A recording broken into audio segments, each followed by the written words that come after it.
Շվեյցարիայի խորհրդարանը այսօր ձայների մեծամասնությամբ ընդունել է օրինագիծ, որը հաստատում է արցախահայերի հայրենադարձության իրավունքը։ Շարունակենք թեման Արտյոմ Երկանյանի հետ։ Արտյոմ, իշքան հիշում եմ, նման օրինագիծ նաև դեկտեմբերին էր ընդունվել, այս մեկը ինչով է տարբերվում։ Այս անգամ փաստաթուղթը ընդունել է խորհրդարանի վերին պալատը, կանտոնների խորհուրդը։ Փաստաթուղթը կոչվում է Խաղաղության ֆորում Լեռնային Ղարաբաղի համար հայերի անվտանգ վերադարձի հնարավորություն։ Այն կոչ է անում Շվեյցարիայի կառավարությանը հանդես գալ չեզոք անկողմնակալ միջնորդի դերում եւ ստեղծել հատուկ պլատֆորմ Ադրբեջանի կառավարության եւ Լեռնային Ղարաբաղի ներկայացուցիչների միջև երկխոսության համար։ Իսկ երկխոսությունը անհրաժեշտ է, որպեսզի հնարավոր լինի ապահովել հայերի կազմակերպված եւ կոլեկտիվ վերադարձը հայրենիք միջազգային կառույցների երաշխիքներով եւ իրենց վերահսկողության ներքո, ինչպես եւ ենթադրում է միջազգային դատարանի որոշումը, որն ընդունվել է 23 թվականի նոյեմբերի 16-ին եւ Եվրախորհրդարանի բանաձևը, որը ընդունվել էր 24 թվականի մարտի 12-ին։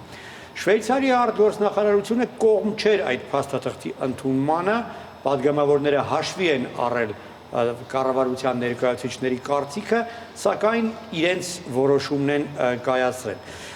Ինչպես դու ճիշտ ասացիր, դեկտեմբերի 17-ին նույն բովանդակության փաստաթուղթ էր ընդունել խորհրդարանի ստորին պալատը,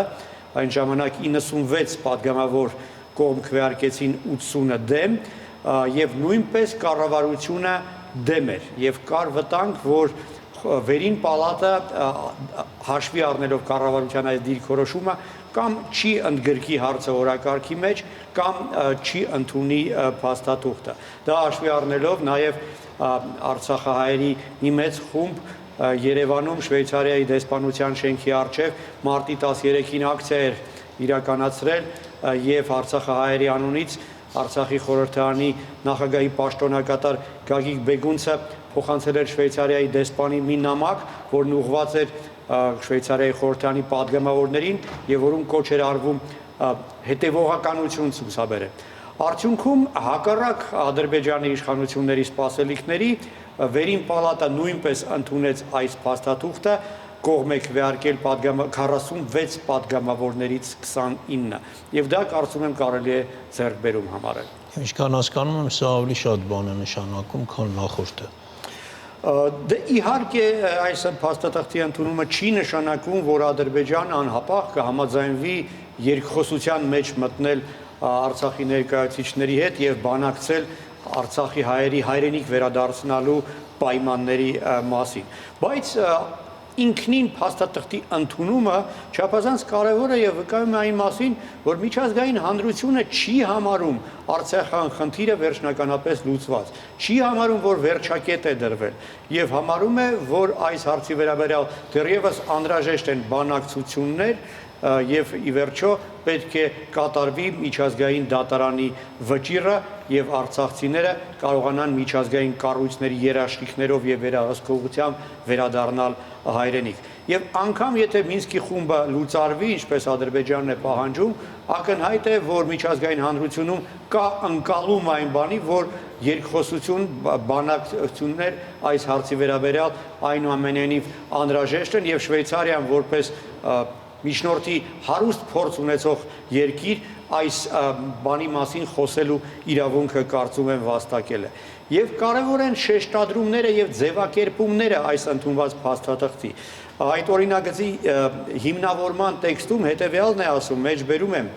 Վախենալով նոր ցեղասպանությունից, ինչպիսին հայերի դեմ իրականացվեց 1915 թվականին, բնակչությունը ստիպված եղավ մի քանի օրվա ընթացքում լքել իր հայրենիքը, տեղի է ունեցել փաստագրված էթնիկ զտումներ, ասվում է փաստաթղթում, հազիվ թե Բաքվում շատ այսպես գոհ լինեին այս ձևակերպումները կարդալուց։